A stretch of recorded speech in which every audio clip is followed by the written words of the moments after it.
اسلامی بینکاری کے مختلف پہلوؤں کے بارے میں دانشوروں کے خیالات و افکار جگہ پاتے ہیں۔ پاکستان سمیت دنیا کی بہت سی یونیورسٹیوں نے اپنے ماسٹرز ڈگری کے نصاب میں اسلامی بینکاری کو بطور مضمون شامل کر رکھا ہے اور ڈاکٹریٹ کے مقالوں پر PhD کی ڈگریاں بھی دی جاتی ہیں۔ پاکستان میں 2002 میں اسلامی بینکاری کے آغاز سے لے کر سال 2017 کے اختتام تک اسلامی بینکاری کا عام روایتی بینکاری میں حصہ 11.9%، جبکہ اثاثہ جات کی مالیت 12.7% تک پہنچ چکی تھی، جبکہ اس سال اس کی شرح مزید بڑھ چکی ہے۔ سال 2017 کے اختتام تک پاکستان میں اسلامی بینکاری کے 21 ادارے کام کر رہے ہیں۔ ان میں 5 مکمل طور پر اسلامی بینک اور 16 روایتی کمرشل بینک اسلامی بینکاری کی خدمات فراہم کرنے میں مصروف عمل ہیں۔ بینک اسلامی بینکاری کی خدمات فراہم کرنے والی بینک برانچز کی تعداد 2368 تک پہنچ گئی ہے، جبکہ شعبہ کے صارفین اور بینک برانچز میں روز بروز اضافہ ہو رہا ہے۔ پاکستان کی اسلامی بینکاری صنعت 2002 سے 2015 کے عرصے میں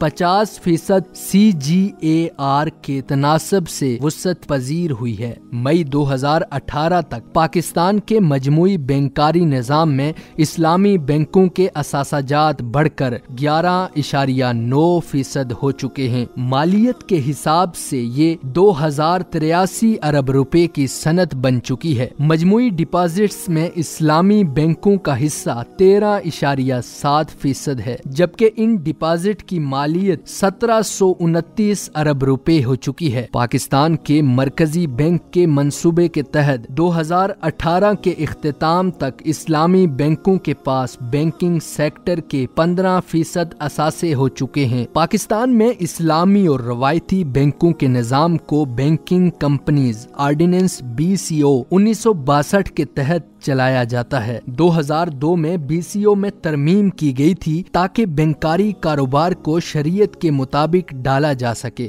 اسٹیٹ بینک آف پاکستان کا ریگولیٹری فریم ورک اسلامی بینکوں سمیت تمام بینکوں پر لاگو ہے۔ اسٹیٹ بینک کی بینکوں کو واضح ہدایت ہے کہ مخصوص اسلامی بینکاری شاخوں میں فنڈ سسٹم اور کنٹرول کو روایتی بینکاری سے مکمل طور پر علیحدہ رکھا جائے۔ اسلامی بینکوں کے لیے ضروری ہے کہ وہ چیریٹی اکاؤنٹ پول مینجمنٹ پریکٹس اور شریعہ بورڈ کے ارکان کی اجرت ظاہر کریں۔ اسٹیٹ بینک تمام بینکوں بشمول اسلامی بینکوں کا سہمائی بنیادوں پر سخت ٹیسٹ کرتا ہے۔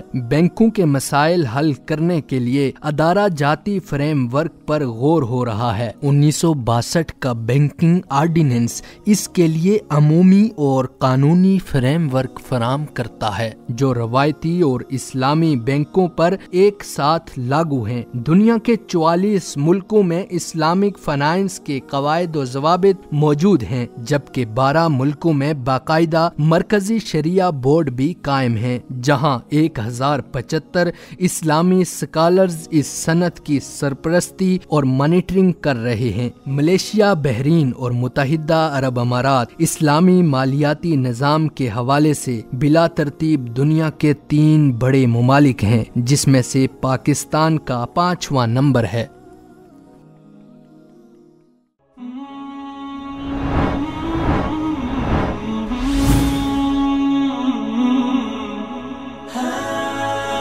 دنیائے اردو کا درخشاں ستارہ وصال اردو۔